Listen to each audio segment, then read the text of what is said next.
Muito bem, sejam todos muito bem-vindos a mais um episódio aqui do podcast Yeshua. É um prazer muito grande. Desde já vou pedir para você estar compartilhando, curtindo, comentando e se inscrevendo no nosso canal. Sejam todos muito bem-vindos. Hoje nós temos aqui uma entrevista muito especial, uma pessoa querida, amada por todos, e eu tenho certeza com testemunhos impactantes que vão edificar a sua vida, a sua casa, a sua família. Tá certo? Fica ligadinho aí, já começa a mandar aí os convites para os amigos, para os familiares, que só está começando mais um podcast Yeshua. Sejam todos bem-vindos. Hoje aqui comigo, o meu querido profeta, servo de Deus vivo, Arlen Vilcinskas. Comigo um prazer muito grande, uma alegria muito grande recebê-lo aqui. O prazer é todo meu. Tanto tempo que está para essa entrevista acontecer e deu certo hoje, né, Sérgio? Graças a Deus, né? A gente já estava ansioso, tantas tentativas, muitos compromissos por parte do nosso profeta, Arlen, mas hoje aqui, graças a Deus, estamos sendo muito bem recebidos, por sinal, né? Opa. Uma alegria muito grande. E vamos começar pelo início. Bora! Né? Começar do começo, gente. Ancião, muita gente conhece, claro, pessoal de muitos anos atrás, um ministério muito conhecido, mas essa nova safra de cristãos, muitos também não te conhecem, não ouviram dizer ainda, já talvez ouviram alguma coisa, mas não conhecem, não sabem quem é o profeta Arlen Vilcinskas. E eu queria perguntar para você, como tudo começou? Porque eu sei que a coisa começou muito cedo. Sim. Bom, eu vou buscar na minha memória... Com 2 anos de idade. 2 anos? 2 anos de idade, Sérgio. Meus pais... meu pai, né? Ele é de origem lituana, meus avós. Moravam no bairro da Vila Zelina, que é a maioria lituanos, russos, ucranianos, São Paulo. Zona Leste de São Paulo. Fui criado ali. E minha mãe e meu pai... eles se convertem na Assembleia de Deus russa, uma igreja bem forte, e ali ela desenvolve os dons. Eu, com 2 anos para 3 anos, ela descobre que eu, Arlen, seria um profeta. Ela não entendia muito sobre isso. Com 2 anos de idade? Com 2 anos. Um bebê. 2 anos de idade. E quando isso acontecera, ela foi batizada pelo Espírito Santo na época, ela foi portadora de dons espirituais fortíssimos e começou a ser muito procurada. Mas muito anterior a isso, ela me contava, porque hoje ela dorme em Cristo, né? Sim.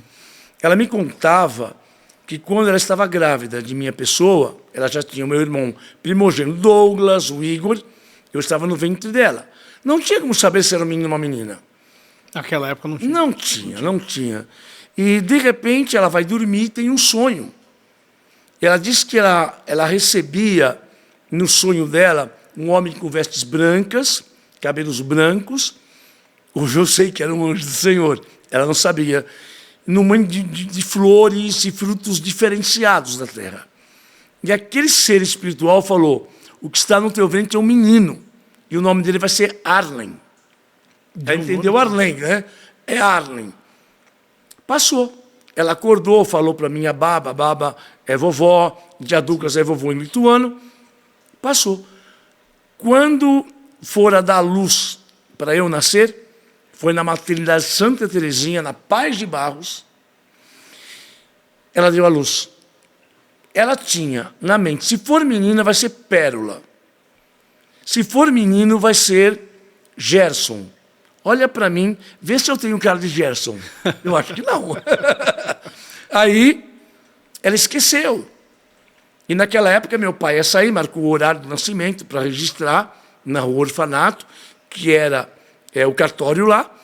E naquele momento, ela grita, Afonso, né, que é o meu pai, ele voltou, e escreve aí. Ela soletrou A-R-L-E-N de navio. É Arlen. Arlen. É Arlen, né? Só que eu achava que era Arlen. Meu pai foi, eu nasci de fóspise. Nasci com 4,7 kg. Meu amigo, eu arrebentei com a minha mãe. Meu Deus. Com 4,7 kg.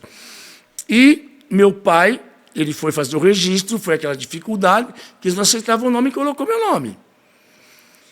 E com 2 anos e alguns meses, já com esse nome, que quem me deu foi Deus, quem me deu foi aquele ser espiritual, que hoje eu sei que é um anjo, né? E eu não sabia a origem do meu nome, não sabia, procurava, não tinha uma origem na época. E com 2 anos, 4 meses, eu já falava.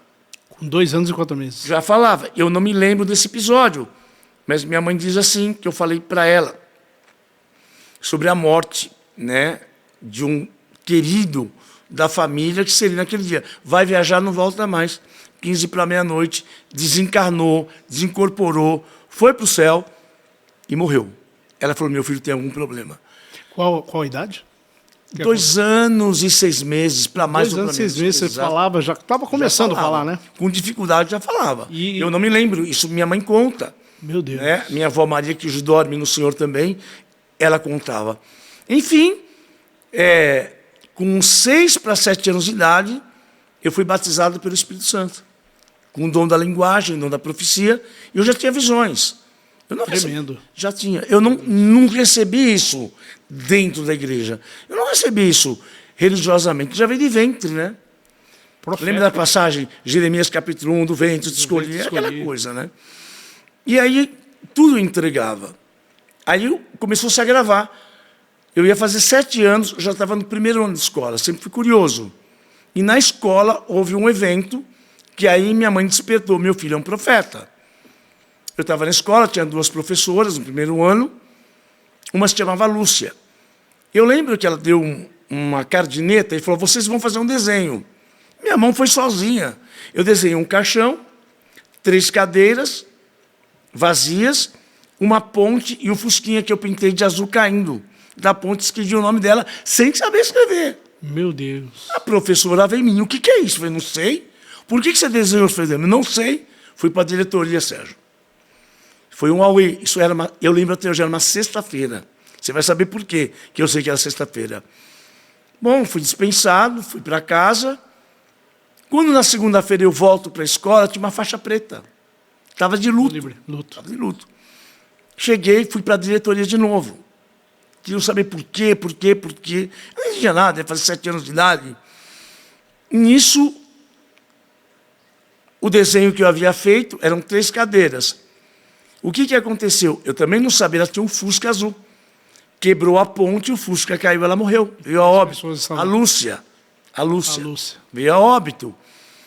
E só tinha 3 pessoas no velório. A minha mãe teve que ir na escola.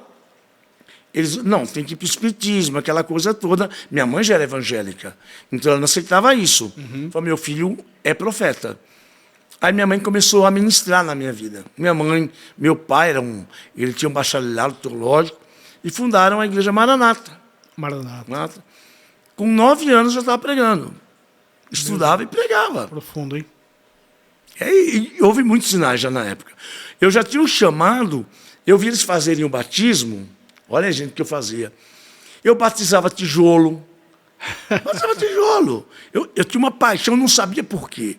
Tinha uns amigos na rua, o Brás, talvez você vai ouvir Brás aí, vou te entregar. 2 anos mais velho que eu. Nós éramos amigos de rua, e o culto acontecia na rua Jundiapeba da Vila Zelina. E eu lembro de uma tarde que eu chamei eles na casa do Brás, tinha uma banheira, eu batizava, eles me batizavam, eu fingia que estava endemoniado, tirava o espírito meu, tirava deles, fazíamos a ceia com quisuco, até chegar o pai do Brás. Nós saímos correndo. Enfim, batizava tijolo, batizava pintinhos, esses pintinhos começaram a morrer. Minha mãe, por que o galinheiro, os pintinhos estão morrendo? Eu batizava e matava, né? Sim, matava. Morra salvo. Não entendia, era um chamado que eu já tinha. Enfim, em síntese, minha mãe foi percebendo isso, eu fui criado dentro do Evangelho. Hoje minha concepção é outra, mas eu fui criado dentro do Evangelho radical. Sim. Assim começou. Então, posso dizer que realmente o chamado foi no ventre. Foi. Literalmente no ventre, Serginho. Tremendo, que tremendo. E, obviamente, fui curioso, né? Pesquisei algumas coisas. Eu sei que muito cedo sinais, prodígios e maravilhas aconteceram Sempre, já no seu chamado. sempre. Eu não tive uma infância.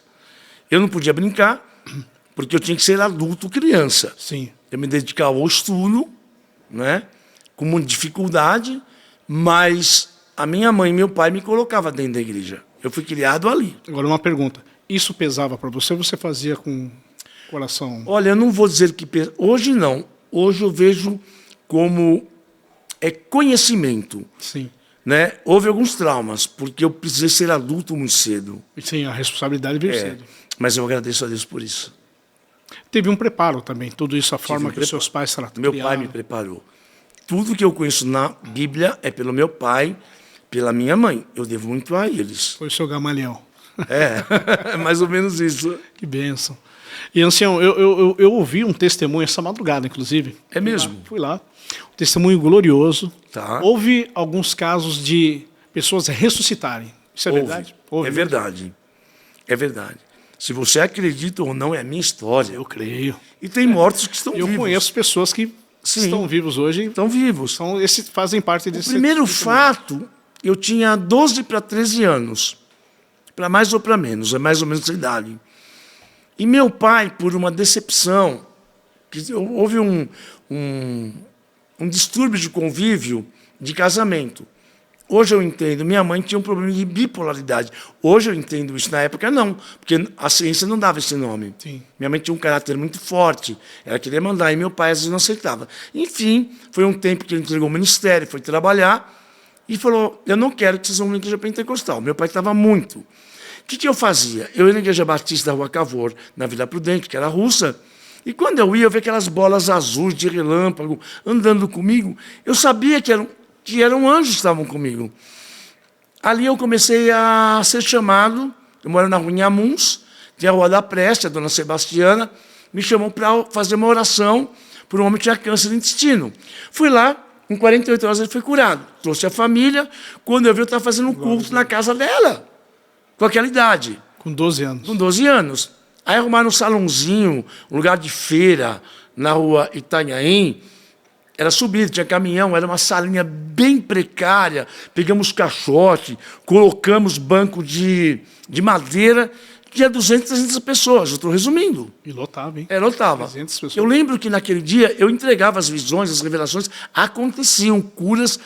Eu tinha uma fé muito maior naquela época, porque eu era muito inocentão, né? Sim. E eu lembro que a vizinha chegou. Eu queria que esse menino fosse orar pelo meu pai. Falei, eu vou. Subi a ladeira. Quando eu cheguei no quarto, aquele senhor, ele era Romeu, não vou esquecer. Ele estava com as mãos cruzadas como morto, já com terno, e haviam 4 velas naquela cama antiga, solteiro. Já estava morto. Nos pés de lá. Já tinha morrido. Então, eu estava esperando o caixão chegar para transportar o corpo para o caixão. Sim. Eu cheguei ali e fiquei travado. Mas uma força muito superior me fez acreditar que aquele homem viveria. Falei, ele vai viver. Ela sorriu, um moleque. O que eu fiz? Eu orei por ele, soprei, ele falei assim, olha, ele vai voltar, porque não é o tempo dele. O espírito que se deslocou vai voltar para o corpo dele. Saí, orei, voltei para a reunião. Daqui a pouco gritos começam a acontecer. O caixão chegou e o homem levantou. O que esse caixão está fazendo aqui? Meu Deus. Irmão, foi uma confusão. Eu imagino a cena. Cadê o moleque Arlen? Aí minha fama começou. Ele ressuscitou, viveu muitos anos ainda, né? A família toda se converteu para o cristianismo evangélico. Eu pregava sem entender. E quando foi aquele momento que cresceu, eu não tinha como liderar. Ia fazer 14 anos já. Não tinha como liderar. Aí eu chamei o Stanley para pastorear. Quando ele decidiu batizar, meu pai soube. Foi aonde meu pai pediu, deixa eu retornar a ser o pastor da igreja. Eu entreguei para o meu pai. Eu lembro que eu peguei a mão da minha mãe. Nossa, eu fiquei emocionado. Peguei a mão da minha mãe, do meu pai, eu orei, porque eu queria ver eles bem. Sim. E apresentei os dois. Aí saíram de lá, foi para a rua... Ah, meu Deus. Eu vou lembrar o nome da rua. Alugaram um salão Ali próximo do aqui bairro. na Santa Clara. Santa Clara. Itiúba, em Mandiúba. Formaram a igreja Maranata. Na verdade, eu fui fundador, pus para ele. Sim. Foi assim que começou a acontecer. Aí os milagres sucessivamente. Que forte, muito forte. Com 12 anos, aliás, com 2 anos e meio, né? Sim. Já começou Sim. todos esses acontecimentos. Sim. Com 12 anos, você já estava com um ministério que muito pastor Sim. tem hoje, né? Sim. Em ministério de cura, profético. Sim. Que tremendo. Lógico, se for falar de hoje, a gente tem muita coisa aí para contar. Não tem. Muita. Haja podcast para caber tanto testemunho. Eu conheço muito testemunho já. Então, você que está nos assistindo, você que está acompanhando esse podcast, compartilhe. Você que tem alguém enfermo na sua casa, é milagre. Nós vamos orar aqui hoje. Vamos. E essa oração pode alcançar você aí com a enfermidade que você está sentindo. Sim. Você, se tem alguém enfermo na sua casa, nós vamos fazer um momento de fé, que é uma oração, e você vai participar conosco. Sim, sim. Ancião, dentro dessa trajetória, ainda na sua adolescência, o que mais te marcou na adolescência? Algum acontecimento teve? Os arrebatamentos. Arrebatamentos. É o que mais me impressiona, ele é muito esporádico. Eu só fui entender o que era arrebatamento pela experiência que eu passei. Foram várias. Uma delas, eu vou contar. Fica bom. É um sobrenatural, eu vivi isso. Sim. E quem estava na época viveu isso. Eu já tinha 14 anos com o ministério do meu pai formado. Eu atendia a reunião de sábado e de terça à tarde. Superlotava. Terminou a reunião, eu subi, que meus pais moravam em cima. Tinha um quarto que era eu e o Natan, que é o meu irmão mais novo. Nós fomos dormir, ele numa cama, eu em outra. Meu pai e minha mãe sentados na sala. Tinha uma janela, era uma janela que dá para a rua Itiúba. Eu estou contando isso para ver se vocês conseguem entender o que eu vou contar. Eu vivi isso, e eu tenho testemunhas. Minha mãe e meu pai. Eu não sabia o que era esse tipo de arrebatamento. Para mim, eu estava sonhando. Não dá para explicar, você fica em transe. Eu vi que meu corpo se ergueu, fui passando pela sala, numa linha deitada, como se estivesse voando lentamente. Eu olhei para o meu pai e minha mãe, estavam estagnados, e pela janela o meu corpo sai. Para mim, eu estava sonhando. Fui até o cemitério da Vila Alpina. Era um tempo frio.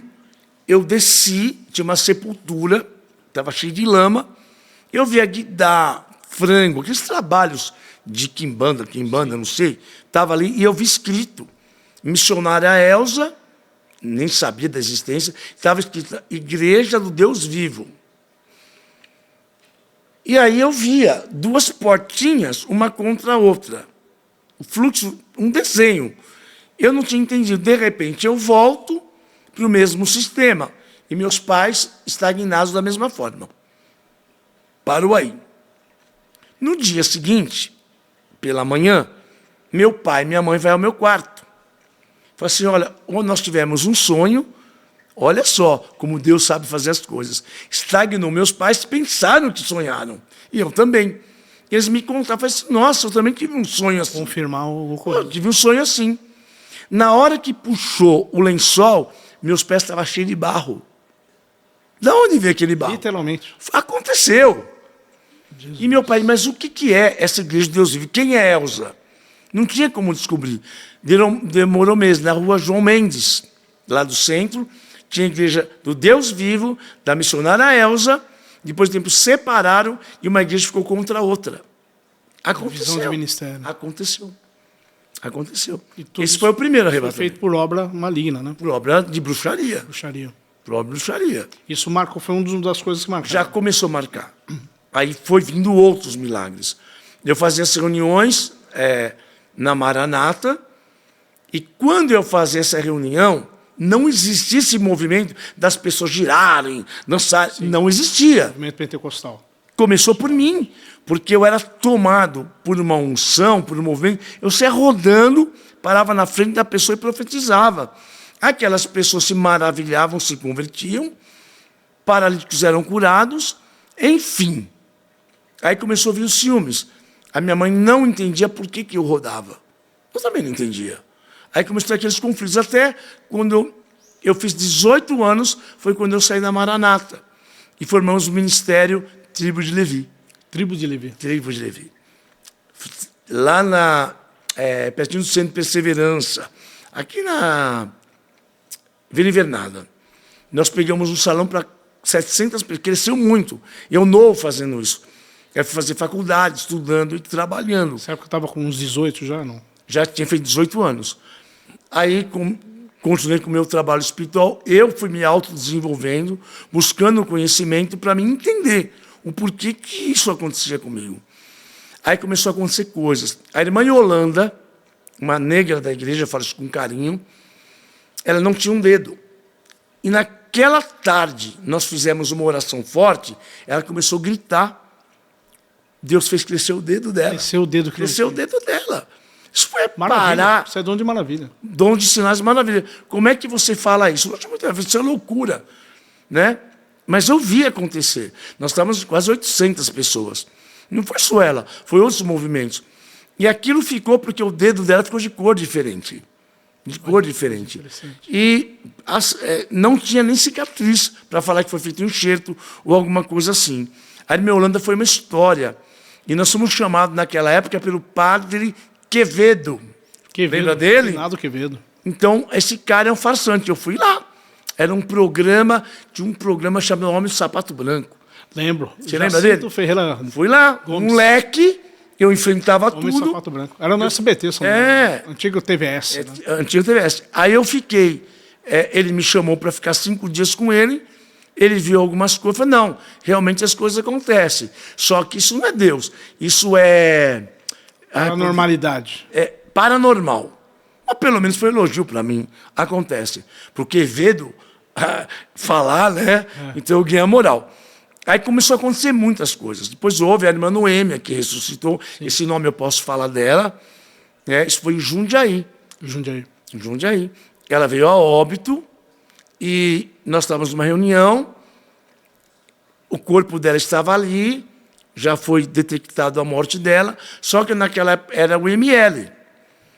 E era uma subida também. O ML chegando, eu sem saber o que fazer, eu senti o poder de Deus naquela hora, eu pulei para cima do corpo dela, eu soprei a boca dela em nome do Senhor, ela voltou.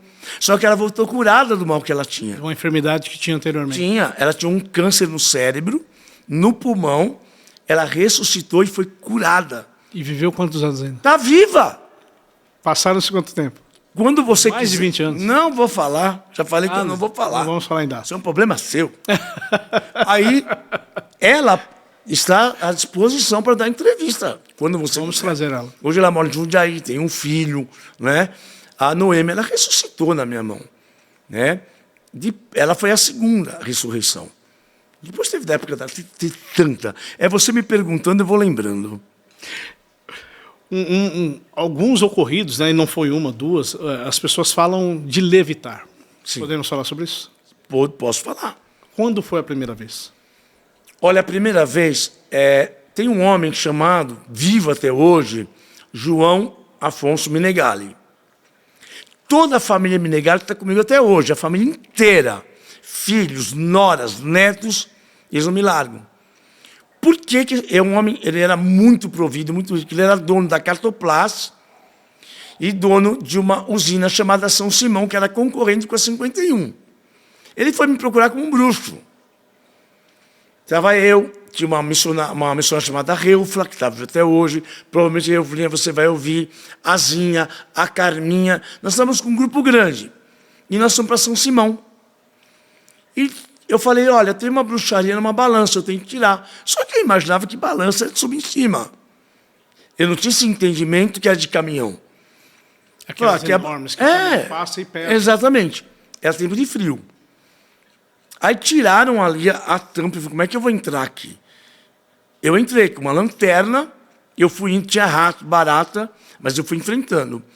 E tinha uma parede de lama seca.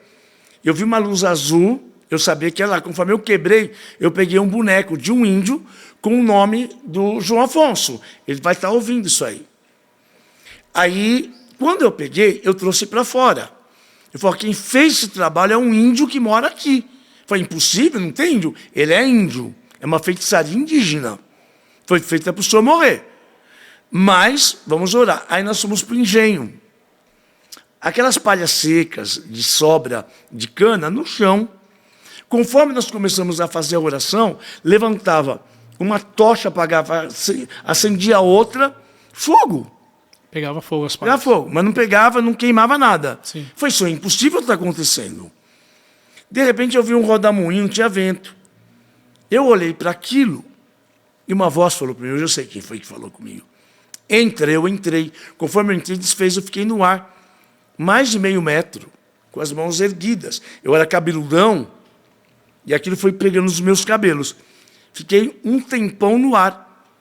Só que eu não me vi fazendo, eles viram. E a equipe que estava morreu, a Carninha, todo mundo correu para se esconder, porque nunca viram aquilo. E o João Afonso, a família ficou estagnado. Como é que pode o cara levitar? Só que eu não vi eu levitar, eles viram. Quando eu desci, que eu desci para o chão, eu passava no cabelo, não sabia o que estava acontecendo. Todo mundo olhando para mim. Eu falei, olha, em tantos dias, vai ser 2 homens vai comprar e um fala enrolado. Tá bom. Naquele momento ele se converteu. Trouxe a Neuza, trouxe a família inteira. Por causa da levitação. Aquilo atraiu ele, né, de alguma forma. Atraiu. Como é que a pessoa levita? Você pode não acreditar, mas aconteceu comigo. Eu vivi isso. E aquilo trouxe a família inteira. Eles se converteram. Tanto que o João Afonso me levou para Israel, queria que você batizado no Jordão. Ele faz qualquer coisa, né? Aí ele se converte, passa pelo processo, aí ele vai entender o que tinha acontecido de sobrenatural. E antigamente eu tinha medo de falar para as pessoas acharem que... Porque é uma coisa louca você falar isso. Não é comum, né? Não é nada não comum. É comum, nada comum. Mas aconteceu. E quando isso acontece, os dons foram aumentando. E o povo foi vindo. Eu nunca tive um contratempo de alguém chegar, não aconteceu, não se cumpriu. Se é uma coisa que eu sempre tive coragem, é saber da voz que eu ouvia, e saber quem falava comigo e o que eu passava para essas pessoas. Enfim, a família toda está comigo até hoje, né? Hoje faz sustentar o nosso ministério na Vila Leopoldina. Seria bom juntar essa família, eles têm muita história comigo para contar. Isso aconteceu. Foi a primeira levitação. A primeira se deu, então, nessa Deu aí. Que se converteram em peso, que estão lá hoje no nosso trabalho de Vila Leopoldina. Todos. O pai da família. Conhecido como Cordilheira. Lá ficou o ministério. Assim, eu não coloco o nome de igreja. Sim. O meu entendimento é que a igreja sou eu e você. Sim, claro. Quando eu falo, vou na igreja, como é que você vai sair dentro de você e vai entrar dentro de você? Eu sou a igreja. Né? Hoje tem lá é um lugar, é um cenáculo. Então, nós fomos para lá, e aí eu batizei o nome. É Ministério Profético Cordilheira das Águias. Das Águias. E nós somos os águias lá. Então, quarta-feira nós fazemos a reunião, está crescendo muito, e o poder está descendo lá também. Temos visto grandes testemunhos. Eu convido você a estar conosco também na Vila Leopoldina, né? Isso. Nós vamos colocar os endereços. Isso aí. Depois você vai estar acompanhando.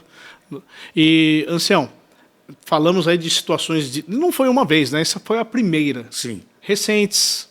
Teve outros acontecimentos. Muitas vezes, né? milhares. Na igreja, no templo, né? Muitas vezes aconteceu. Na congregacional, no espaço. Uhum. Houve um momento que eu senti, falei com o Mauro, meu pai, Mauro, nós temos que fazer uma concentração. Eu sinto que vai descer um anjo de milagres. E nós fomos para o Clube Juventus. Colocamos mais de 6.000 pessoas lá dentro. Lá paralítico andou, cego viu. Glória a Deus. Está tudo registrado. Houve muitos milagres, mas muito sobrenatural. Muito. Essas coisas estão indo para o canal há pouco, né? O canal do Ministerial. Do YouTube? Isso, do YouTube. Né? Pouco mais de 15 dias foi aberto. Foi aberto ainda. Eu não gostava de ver as imagens. Sim. Porque eu me vendo fazendo aquele trabalho me assusta.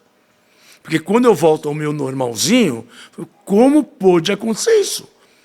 Eu não vou saber te explicar nunca. Eu sei que é Deus. Aconteceu. Deus fez. Eu sei que é Ele.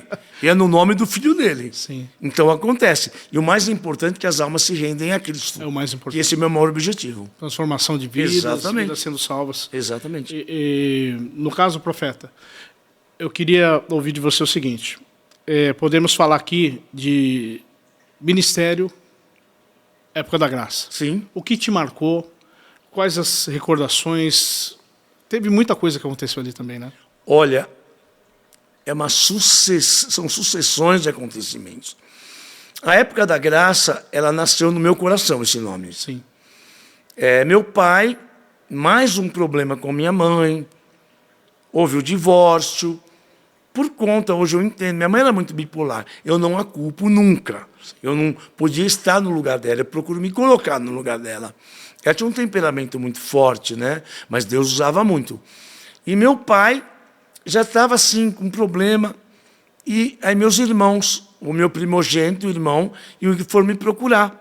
Eu já estava na tribo de Levi, estava estabilizado, e a gente tinha um valor, faltava acho que 20% para a gente comprar lá na Avenida Invernada. Meu irmão veio me procurar, e nós descemos para umas reuniões, e eu assumi a Maranata. Para não ficar o nome Maranata nem Tribo de Levi, nós fizemos uma assembleia extraordinária. Foram vários nomes, eu sugeri Época da Graça. É um nome muito lindo. Bonito. É muito criativo. Marcou muito, Marcou né? muito. Marcou muito esse nome. Coloquei, aí nós começamos com a primeira reforma. Eu reformei, deixei o cara de capela, cresceu, quebramos a parede, cresceu, eu comprei 3 propriedades ao lado, né? O Douglas, na época, ficou comigo para me ajudar um tempo, né? Meu irmão, eu tenho que dar honra a ele também, né? Ficou comigo, um bom tempo comigo lá. Aí, depois, ele foi para o ministério dele, ele foi para Presidente Prudente, houve um momento que Deus me usou para falar com ele, como seria. Ele prosperou muito lá, na Igreja Presbiteriana Pentecostal. E eu continuei aqui cuidando da Época da Graça. Alugamos um lugar na rua da Vila Ema, nós derrubamos toda a Época da Graça e levantamos um prédio, que na época era para 2.700 pessoas. Só de coral eu tinha 118 vozes. De orquestra eu tinha 82 orquestrantes. Eu tinha 2 corais. Eu levava aquilo a ferro e fogo. Aí veio Cafu, Palhinha, César Filho, Jorge Agumi, da novela Veia Tropical, Maria Odete, cantora, Tom Cavalcante foi. Se eu falar em números, não é porque é artista, mas eles investiram muito no meu ministério. Eu construí aquilo. E ali, lá foi o palco dos maiores milagres, foram ali. Começamos com 600, 700, 1.000. Num domingo nós tínhamos reunião de manhã, tarde e à noite. Se via tipo 2.000 pessoas, era 6.000, 7.000 pessoas por dia. Fazia fila para poder entrar em uma reunião a outra. Cresceu muito. Ali aconteceu outra ressurreição. Dessa senhora que estava numa ambulância, indo para o hospital para morrer, e ela falou, eu quero ir lá. E os filhos, para aqui, puseram com soro, com tudo, numa maca, isolado, com a casa lotada. Eu falei, quem é essa senhora? Ela entrou em óbito. Dentro da igreja? Dentro da Época da Graça. Época da Graça. Quando ela entrou em óbito, eu tinha o doutor Orlando, ele desceu, ela entrou em óbito. Ele fez os exames, eu fiquei olhando, eu falei, olha, Irmandade, a mulher faleceu. Eu fiquei constrangido. Falei, meu Deus, se isso sair na notícia, a mulher morre dentro da Época da Graça. Eu parei no canto, ficou todo mundo em silêncio. E a tecladista ia tocando, e aí tinha que chamar o ML de novo, você não pode mexer no corpo. Não pode. Eu senti uma força de Deus tão grande. Eu parei, multidão, eu falei, não tenho nada a perder. Tira o corpo dela e coloca aqui no altar. Não pode, eu estou falando, coloca. O doutor Allen é louco, traz, eu não tenho nada a perder. Trouxeram o corpo dela, tiraram o soro, que já não estava mais viva. Ela deitada no carpete do altar. Eu lembro como se fosse hoje, foi num domingo à noite. E eu vi aquela voz, deita sobre o corpo dela, eu deitei. Pus a minha boca na boca dela e soprei, ela pulou. Pulou na hora. Ela ressuscitou. Havia pessoas, não, tem uma doença que para o coração, né? Eu falei, bom, se para o coração, se ela ressuscitou, nós vamos ter que curar ela. Eu era muito corajoso. E ela veio torta, eu taquei tanto azeite nela, ela saiu correndo. Viveu 22 anos viva.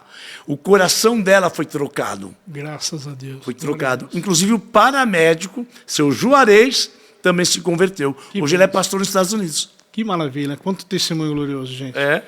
Eu quero aproveitar a sua audiência e convidar você. Nós temos hoje aqui uma produtora.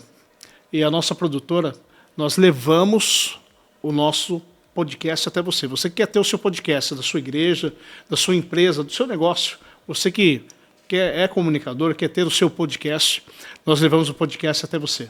O telefone está aqui embaixo, entre em contato conosco e nós vamos te dar maiores informações.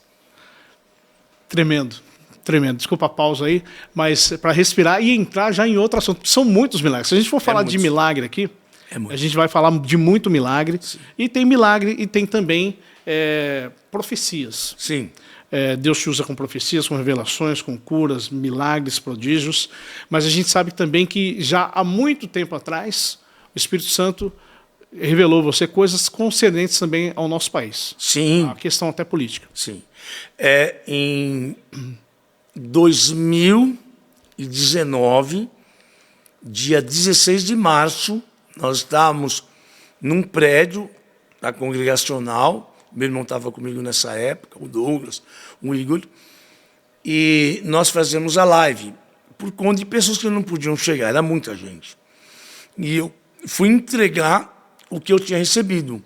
Falei, olha, nessa data, vai chegar o tempo, eu não sou PT, eu não sou político, não gosto muito disso, mas eu recebi essa palavra. Eu falei, eu tenho que falar para vocês. 2 grandes acontecimentos. Graças a Deus que tem isso gravado, tem testemunhas. Falei o seguinte, o senhor Inácio Lula da Silva está no cárcere, ele vai sair, ele vai ser elegível, vai competir e vai ganhar como presidente. Isso não é a vontade de Deus, é a permissividade. Vai passar por momentos difíceis. Vai chegar um tempo que vai haver todo um movimento que eu via pessoas na frente dos quartéis. Dos quartéis. Via pessoas na frente dos quartéis. Eu não entendia por quê, só fui entender por que aconteceu. Quando eu entreguei isso, veio acontecer exatamente o que aconteceu. Exatamente. Veio se cumprir. Só que na época o Arlen ficou louco, muita gente me criticou, não estava nem aí. Eu sabia o que eu tinha visto. As coisas de Deus é loucura mesmo, né? Para mim é loucura, eu sou louco. Amo a minha loucura. E muita gente está no meu hospício, eu agradeço. Aí, o que acontece? O que antecedeu a isso foi o pior. Eu estava na Chamantá, acho que foi em 2009 para 2010, foi mês de setembro. Foi de 2009 para 2010, mais ou menos isso. Sei que era o mês de setembro. E eu falei para eles, olha, vai vir uma praga. Eu não lembrava da palavra pandemia. Eu falei epidemia. Epidemia. Falei epidemia. Falei, olha, vai haver uma epidemia mundial. Não vinha na minha cabeça para a pandemia. Você nunca viu isso? Eu vejo tendas do exército, pessoas morrendo sem fôlego, entubadas, corpos um atrás do outro, porque não tem como, falência de cemitério. Isso vai acontecer muito, vai ser forte na Itália. De onde foi muito forte. Foi na Itália. Vem para o Brasil. Pessoas com máscara, mas Deus é tão misericordioso que vai vir 4 vacinas. Eu entreguei aquilo com uma loucura. Quando acontece, as pessoas que ouviram, foi para outras entrevistas, me procuravam, só procuravam depois do acontecimento. Depois do ocorrido. É uma loucura, Sérgio. Como é que você explica isso? Não dá, né? Não dá. A Bíblia fala, a sabedoria de Deus é loucura. Para os homens, é exatamente isso. É loucura para o entendimento humano. Né? Então, mas está aí, os sinais e prodígios também. Sim. Para o povo ver e saber que há um Deus. Sim. Um Deus maravilhoso, que salva, que transforma, que cura, que ressuscita. Sim. E ele transforma vidas. E outra coisa, eu também não entendia. Eu vi a bandeira dos Estados Unidos, isso foi em 16 também de março de 2019. Eu vi a bandeira dos Estados Unidos e saiu uma mão da bandeira dos Estados Unidos e batia na nossa bandeira. Batia na bandeira do Brasil. Eu falei, mas o que vai acontecer com a bandeira dos Estados Unidos ou a bandeira do Brasil? Olha o que está acontecendo aí. Estamos vendo. Está se cumprindo. Estamos vendo. É uma loucura de Deus, né? E daqui para frente, tem algo assim, alguma outra coisa que Deus já mostrou? Sim. Tem também? O que eu não posso é pontuar Sim. a data. Claro, claro. Eu não consigo pontuar. O que eu estou falando para você, eu recebi em 2009 para 2010, e o outro foi em 2019, 16 de março. Sim. No ano de 99 para 2000, bem novinho, eu caí arrebatado.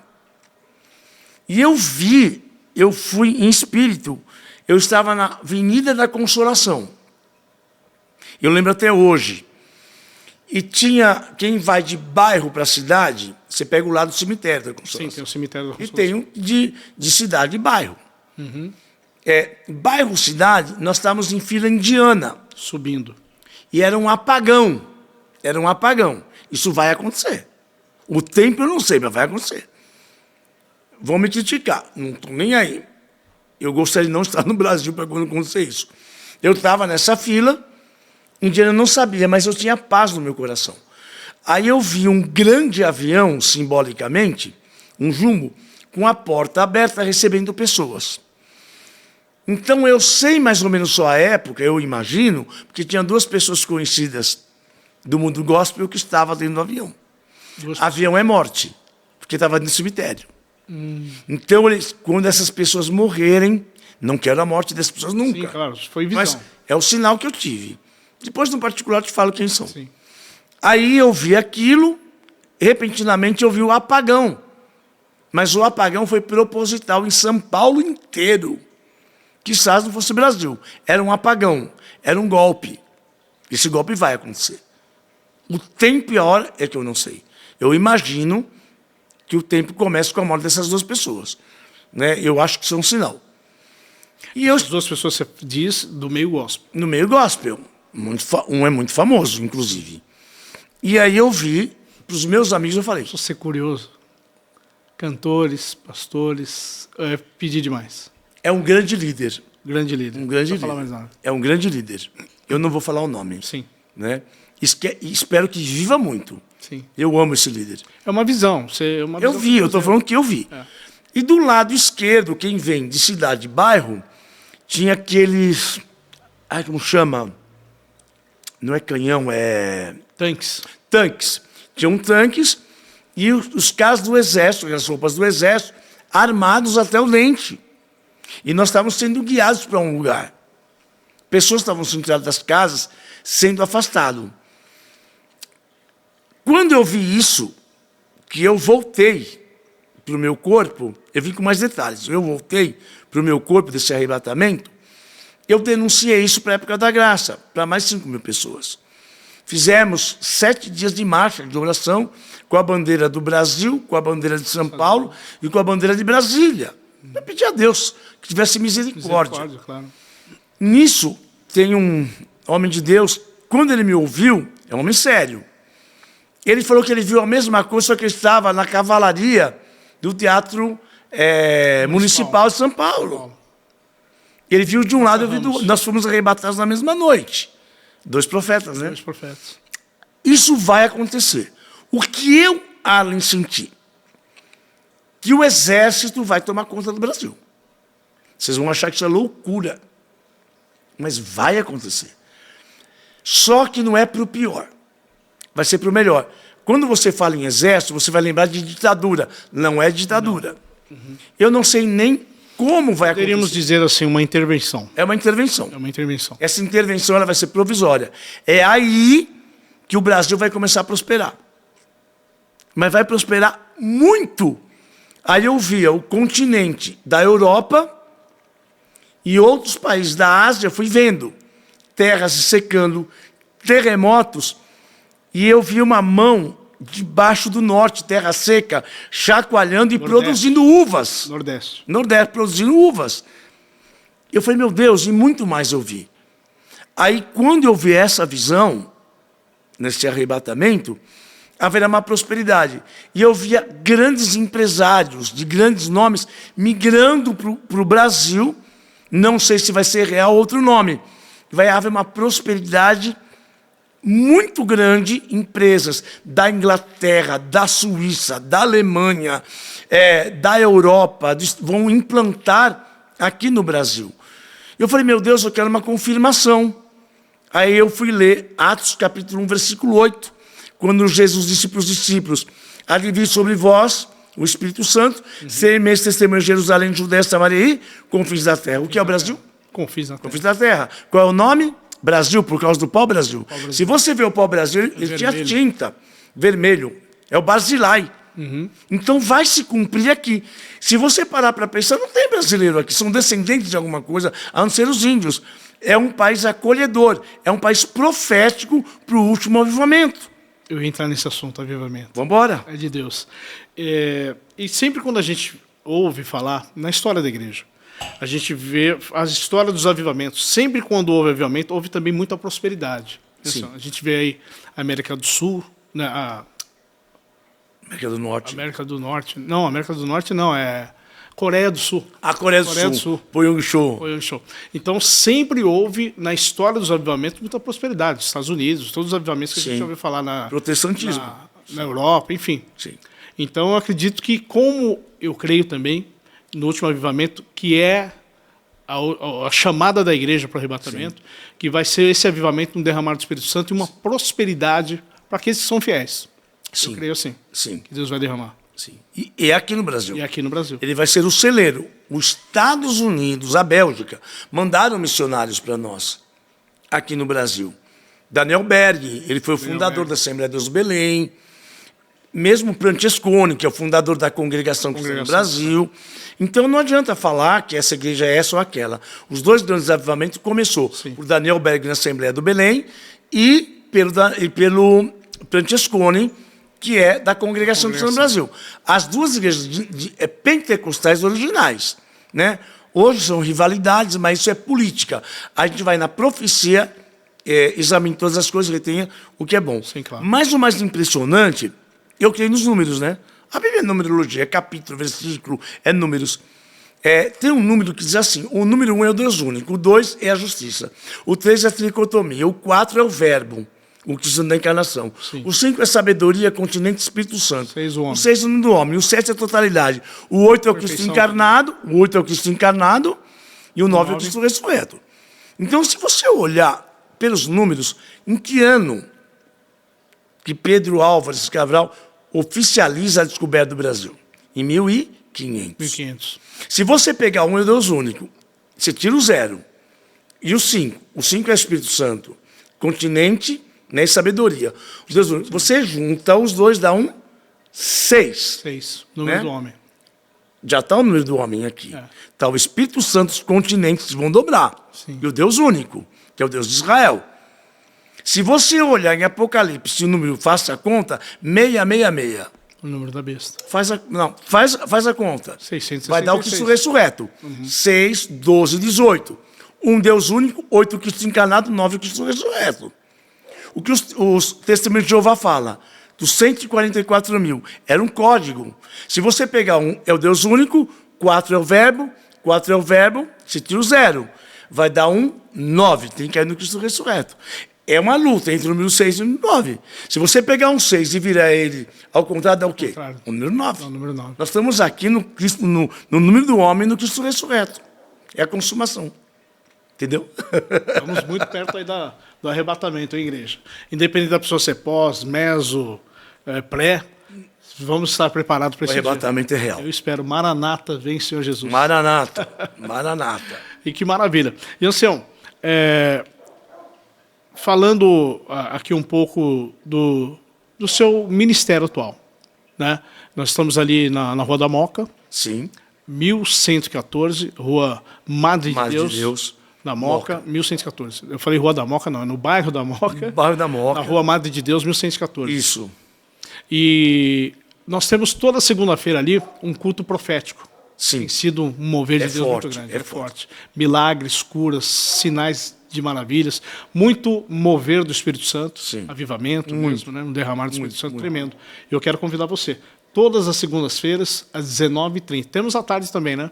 À tarde às 14h30. Mas 14h30. o forte é à noite. À noite, para quem gosta desse mover, você que está enfermo, você que está precisando se libertar, está convidado a estar conosco todas as segundas-feiras, 19h30, Rua Madre de Deus, 1114, no bairro da Moca. Maravilha, né? Olha, é muito forte. Em março de 2003, eu estava já com 4, 5, 10 mil pessoas fazendo um trabalho. Eu fui sequestrado 3 vezes, Sérgio. Você comentou comigo. Ali eu travei, porque eu estava me tornando uma pessoa muito religiosa. E eu não sou uma pessoa religiosa, né? E eu não falo de igreja, eu falo congregacional, cenáculo. E eu comecei a ficar muito crítico com isso, para mim mesmo. Eu vi muitas pessoas sofrendo retaliações pelo preconceito. Infelizmente, o evangélico toma essa bandeira e não respeita o diferente. E por não respeitar, ele esquece aquela palavra do apóstolo Paulo, com sábios, me faz de sábios, Sim. com tolos e tolos para ganhá-los. Não que sejam tolos. Sim. Então, isso trouxe o quê? Um protestantismo que mudou o nome para evangélico, que não era. Hoje eu falo, por que eu vou falar evangélico? Por que eu falo que eu sou apostólico? Segundo Atos 1:8, eu sou testemunha de Jesus. É o que eu sou, discípulo dele. Discípulo. Né? Então, eu não sou uma pessoa religiosa, eu sou agregador e acolhedor. Que quem convence o coração do homem da verdade é o Espírito Santo, não sou eu. Eu falo a minha verdade. Se a pessoa crê ou não, eu trabalho com a minha verdade. Sim, claro. Tem caráter, tem humildade. Quem me conhece sabe quem eu sou. Zona Leste, todo mundo me conhece. Mas em março de 2013 até hoje, eu fui igual ao Gideão, fui para a caverna. Porque se eu continuasse como eu estava, eu ia me soberbecer. Eu recebi proposta do Colin Dye, da Inglaterra. Eu lembro do Colin Dye. Que iam pagar 70 mil pounds para mim ser um profissional. Porque eu não aceitei. Eu sou invendível, se é que essa palavra existe. Eu não me vendo por dinheiro. Eu tenho meu trabalho, eu tenho meu ganho. Eu não preciso disso. Você me fez lembrar o Vicente Mateus, né? Quando ele falava do Sócrates. Sócrates é invendível, é imprestável. É bem isso. E eu não quis fazer isso, né? Eu sempre fui uma pessoa de opinião. Eu falei, eu não quero. Desde março até agora, eu continuo fazendo meu trabalho na Bolívia. Eu preguei para milhares de pessoas lá. Além do meu trabalho lá, eu faço isso. Agora, depois de setembro, tem para Miami, para Orlando e outros países. Agora, eu estou para sair da caverna.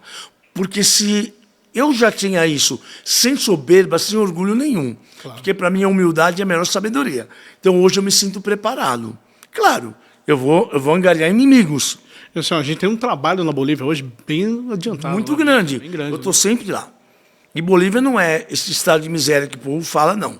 É um país muito abençoado, é um pouco improdutivo, mas são pessoas boas, respeitadoras, de uma educação que eu não vejo no Brasil. Não, e nós vimos recentemente um vídeo que foi feito no seu aniversário. Ah, tá. Que de tantas famílias foram abençoadas lá, Sim. né? Transformadas, abençoadas, curadas, coisas maravilhosas. O trabalho lá foi forte, eu sou reconhecido na Bolívia como profeta, eu sou muito respeitado lá, muito respeitado. Agora eu estou para ir para orar pelo governo lá. Como eu fui, quando tinha 21 anos, falar com o Alfredo Stroessner, ditador do Paraguai. Fui fazer um trabalho, fiquei preso político lá. Por quê? O filho dele estava com SIDA, que é HIV, e aquele moço de branco entrou, nem sabia que não tinha mar lá, para mim ele era marinheiro, não tinha mar lá. O cara caiu, o olho está curado, enfim, vomitou, tal, foi embora. 2 dias para mim voltar ao Brasil, vem a cavalaria, os carros, me levam para a Casa Rosada. Que acho que era a Casa Rosada que chama. O Stroessner me esperando lá. Pastor Emílio Abreu, estava o Victor, que era, na época, secretário americano de Miss Swagred. Sentei ali e aquele homem começou a me indagar. Você não vai embora. Se meu filho foi curado, você vai. Se não foi curado, você vai ver. Vai. E você não vai voltar, você vai ficar preso para eu não vou para a cadeia.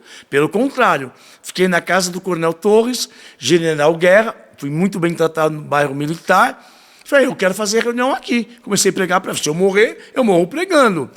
28 dias preso lá. 28 dias. Mas eles me davam liberdade para pregar. Tratavam bem. Comecei a pregar para 300 pessoas. Já estava com 800. Quando veio o resultado, o moço tinha sido curado. Eita. Ele me chamou, queria me dar casa, carro, para me ser conselheiro. Eu não quis. Fiquei mais um mês. Eu estava pregando para 20 mil paraguaios. Que benção. Na capital do Paraguai. Glória a Deus. É forte. Muito forte. E, ancião, projetos. Temos projetos para esse ano ainda, trabalhos, cruzadas evangelísticas. Como Sim. que nós estamos? Vamos falar Eu vou voltar disso. com as cruzadas, né? Sim. Às vezes o meu próprio trabalho impede. Mas eu vou voltar para as cruzadas. E a primeira eu quero fazer no Juventus, aonde eu fiz. No nosso Tá bairro certo, da Moca. Se for mais que 10 mil pessoas, para o Serete. Né? Eu quero colocar essas pessoas ali para eles verem o que é o sobrenatural. É claro que eu tenho que fazer todo um trabalho de espiritualização, Sim. de jejum, de trancamento, né? E outras coisas. E eu vou fazer isso, né? Porque, para mim, a libertação de uma pessoa não tem preço. E isso a gente faz sem receber salário, sem precisar de dinheiro. Chamado. Né? Chamado. Chamado. Né? Hoje você vê a igreja evangélica dividida, neopentecostais, né? E eu não quero ser isso. Eu não quero ser mais um. Eu quero fazer a obra sem me vender. Pregar o Sem evangelho eu genuíno. seja comprado. Pregando o evangelho genuíno que transforma. Genuíno, verdadeiro. Naquilo que eu acredito. Bem, E o projeto é esse. O que está no meu coração, Sérgio, é construir uma catedral e um hospital.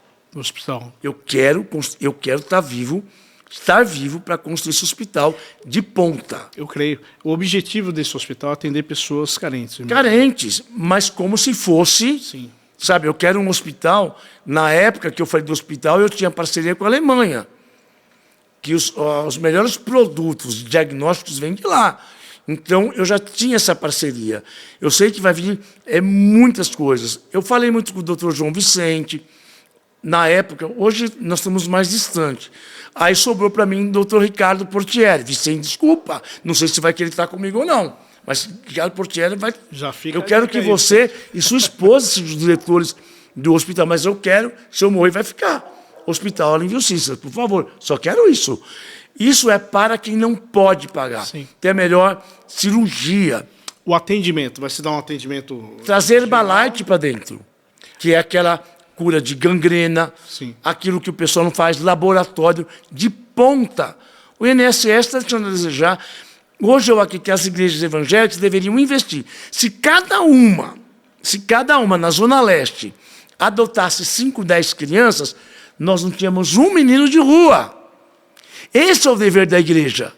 Entendeu? Área social. A obra social. Hoje estão levando sopinhas, é maravilhoso, mas a sopa não sustenta. Mas a igreja não quer trazer para dentro. Tem algumas que estão fazendo. Então eu quero muito que os pastores, os bispos começam a abrir.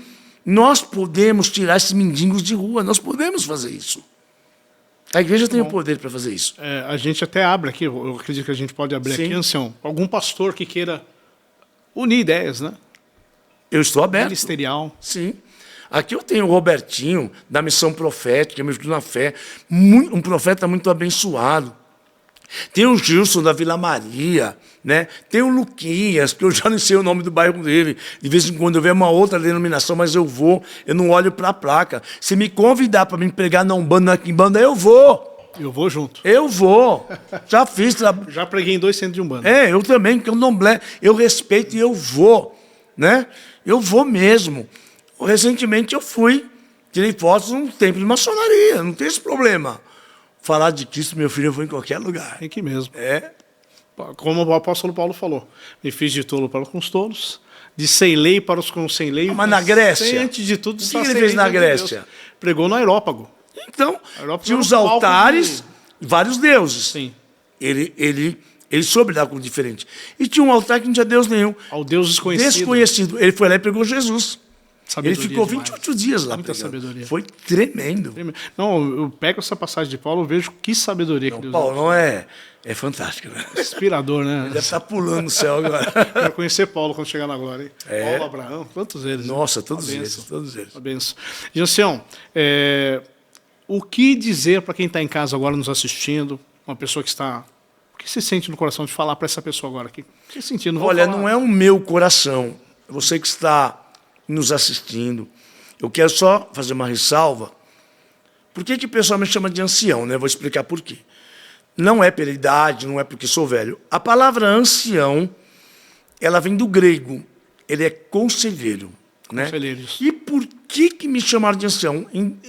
Dia 7 do mês 9 de setembro do ano 2007, eu fui ordenado pelo ancião Pedro Espina a ancião, que lá não tem pessoa, é ancião. Eu aceitei. Mas eu gosto de chamar de profeta, né? Se fala ancião, pensa que eu estou com uma bengalinha, aquela coisa. É só no grego, né? É conselheiro. Agora, o que eu quero falar para você, que você recebeu um diagnóstico de câncer, a primeira coisa que vem à mente, quimioterapia, radioterapia e a possibilidade muito grande da morte. Isso já causa, a pessoa morre antes da hora. Notícia, e o poder sobrenatural de Deus é fazer o que os médicos não podem fazer. Os médicos são profetas, são sacerdotes, é autoridade instituída e constituída. Por Deus. Você que está me ouvindo, seja o que for, toda a nossa doença do corpo, embora algumas são genéticas, é originada da nossa alma. Nós temos essa carga genética. Ou câncer, a diabetes tipo B, tipo C, né? Tantas doenças. Doenças psicossomáticas. São psicossomáticas e doenças que não são. Também não. São genéticas. Mas o poder de Deus, ele é curador. Se eu não acreditar nisso, no poder de Cristo e no poder do nome dele, eu prefiro não falar de Jesus. Eu falo de um Jesus que morreu, que ressuscitou, mas deixou os dons para nós usarmos. Ele falou, vocês pregam o evangelho a toda criatura, curai os enfermos, tirai os maus espíritos, né? Então, é o dever da igreja, que a igreja somos nós. Não é o lugar que nós estamos. Aonde nós vamos, nós temos que falar. Então, os dons que estão dentro de mim, que não são meus, que ele me emprestou, é o dom da revelação, que na verdade é ciência da palavra do conhecimento. Sim. Quando você fala uma pessoa que você não conhece e traz à tona, e o pecador se converte. Né? Como tem o dom de maravilhas, dom de cura, tem vários dons. Então, eu sou muito da libertação, da restauração. Eu sou acolhedor e agregador de todos os pensamentos. Eu só separo o joio do trigo para mim. Não fique preocupado, preocupada. Sai dessa inércia, sai desse patamar de desconforto, porque você recebeu um diagnóstico preciso, científico, mas a ciência de Deus é muito maior. Use a tua fé. A fé é o firme fundamento das coisas que esperam e a prova das coisas que não se veem. O que é isso? É você olhar as coisas que não são e sentir como se já fossem. Das coisas que não existem e sentir como se já existissem. E o poder da oração pode te alcançar onde você está. Venha um dia para a nossa reunião ou procure uma igreja séria que pregue a palavra, tenha o verdadeiro encontro com Cristo. Receba aí a sua cura, sua libertação em nome de Jesus. Amém. Que coisa linda, maravilhosa, hein, ancião? Eu quero, desde já, agradecer a sua presença aqui. Obrigado. É o primeiro de muitos podcasts que o nosso profeta vai estar vindo aqui, o profeta Arlen, né? O primeiro de muitos. Quero também parabenizar aqui o nosso diretor, Francisco Iosef, mais conhecido como Chiquinho. Chiquinho. É meu filhão espiritual. Já. Trabalhou 10 anos comigo, Chiquinho. Eu tô sabendo. Deus te abençoe aí, Chiquinho. Chiquinho é muito querido. Já passou, está filmando a gente aí. Sempre esteve e com as também o grandes Márcio, lideranças meu do Brasil. profeta. Pastor Márcio, vem cá. Vem cá, Márcio, vem Pode cá. vir, Vem aparecer aqui um diretor, pouquinho. Pastor, vem cá também, Chiquinho. Vem para cá. Eu quero que o nosso público, a nossa audiência conheça. Esse aqui é meu sócio. Olha aí. Vamos vender muito doce, Vem, hein? pastor, vem. Pessoal, esse aqui é meu sócio da doceria. Vou falar um pouquinho. Uma confeitaria maravilhosa. O pão fui eu que ensinei ele a fazer. Né? Tem morango do amor. Gente, os dois são proféticos. Não são, não? Sonhos. É de Deus o negócio. E os bolos? É de Deus, é nosso também. É de Deus. É nosso também. Deus está no sustento. E vou falar mais. O homem faz bolo até pro SBT, gente. Vai, Vou SBT. falar mais. Né? Os artistas do SBT, da televisão, procuram aí o pastor Márcio. É homem de Deus, abençoado, bolo ungido. Pode comer à vontade. Deixa eu mandar um recadinho para um amigo meu. Pode ficar à vontade. Amigão, você vai estar vendo aí. Douglas Felipe. Queridão, companheiro, amigo. Ele é muito tímido. Ele é grandão, mas tem um coração maior do que ele.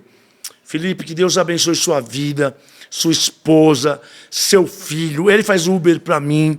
Olha que benção. É uma pessoa show de bola, meu grande amigão, né? E eu falei de você para ele, né? Dos nossos doces aí. O sonho Olha, do Felipe, pastor. fica firme. Fiquei sabendo aí. que ele trouxe sonho para nós hoje aqui. Teu sonho? Meu Deus. É sonho de revelação. Então, Felipe, Deus te abençoe, tá? Você vai prosperar na terra, varão. Valeu. Glória a Deus, pastor Márcio. Pastor Márcio, dá o telefone lá para quem quer fazer uma encomenda de bolos, salgados, até mesmo sonho. Dá o nosso telefone. Dá o telefone aí, da sociedade. É muito conhecido, né? São Paulo, 11 9... Fala um pouquinho mais perto do microfone ali. São Paulo, 11 9 4747 6557. Repita.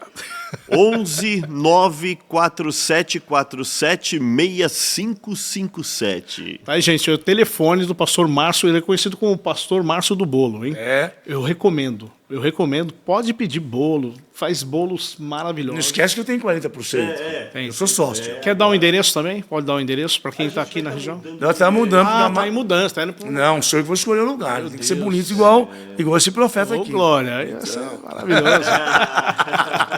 Tá bem de sociedade. É isso aí. Glória a Deus, Deus abençoe. Ancião, antes de mais nada, obrigado. Eu que agradeço. É o primeiro de muitos podcasts. Nossa! Muito, muito, muito. E eu tenho certeza coisas maravilhosas Deus tem para fazer. Eu convido você mais uma vez a estar conosco, né, pastor Márcio? Verdade. Todas as segundas-feiras. Nós temos cultos outros dias, mas segunda-feira tem um encontro profético às 14h30 à tarde e também às 19h30. Temos culto às quintas-feiras com o pastor Julinho. Uma bênção, um culto também de muita repercussão. Culto aos domingos, nós temos o culto pela manhã às 10 horas, pastor Kleber, e o culto da família às 18h30. Eu tenho uma safra de profetas. O Julinho, o Kleber. E agora veio mais um filho, né? Tem. Espiritual, que é o Wagner Bifuco. Uma bênção, gente. Esse Wagner é maluco mesmo, só falta levitar. Tá gordinho. Se você precisar entrar no mistério, é show. Wagner, você Vamos tá trazer com a ele gente. aqui, vamos trazer o pastor Você Wagner é aqui. bem-vindo, tá comigo também. Tamo junto. O pastor Wagner vai vir aqui Trazer também. ele, podcast. Prazer, todos eles.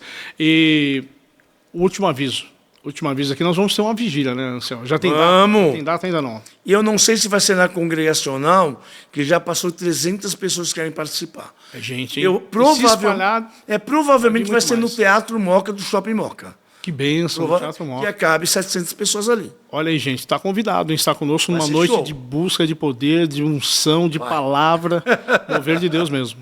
Vai ser show. Né? Mais algum aviso? As nossas redes sociais que anunciar? Da igreja. Igreja Congregacional de Jesus Cristo. Igreja não. Congregacional de Jesus Cristo. Igreja somos nós. Congregacional de Jesus Cristo. Esse daí é o nosso endereço na internet, no Instagram, ou também nós temos Facebook também, né? Ou não? Facebook Não, não. YouTube. YouTube. É o meu canal, agora nem sei meu canal. Arlen Vilsinskas. Sim, Canal do eu não sei se vai YouTube. ter outro nome, Nós né? vamos passar aqui embaixo, gente. Tá aqui vai o passar diretor. embaixo. Tá passando aqui embaixo para não ter dúvida. Os nossos canais aí para você entrar em contato. Convido você. Ok. Tá convidado em nome de Jesus, tá bom? Ancião não, profeta Arlen e também o nosso pastor Márcio. Que Deus abençoe a vida de vocês. Quero agradecer a sua audiência, o seu carinho. Vamos estar aí nos encontrando em breve. Divulgue esse testemunho de coisas grandiosas que Deus tem feito através da vida do profeta Arlen. Eu tenho certeza que no próximo, que esse é o primeiro. Epa, Nós vamos ter a segunda parte. Tem muito testemunho, né, Anselmo? Muito. São Muito milhares, testemunho milhares. aqui. E nós vamos vir com testemunhos recentes, impactantes. Vamos trazer até pessoas para muito. contar aqui. É muito. Também. Teve recentemente o testemunho do irmão Kleber. O Kleber. Que testemunho glorioso. O Kleber foi, eu não sei se foi num domingo ou numa segunda. Foi num domingo para segunda. Foi domingo para segunda, eu não lembro a data. É. Ele veio, eu apontei, eu falei, sobe aqui sua esposa. Tá filmado isso, né? Tá filmado. Falei assim para ele, falei, eu vejo um caixão. Me lembro disso. E eu falei para ele, depois que ele morreria na quinta-feira. Ele estava bem.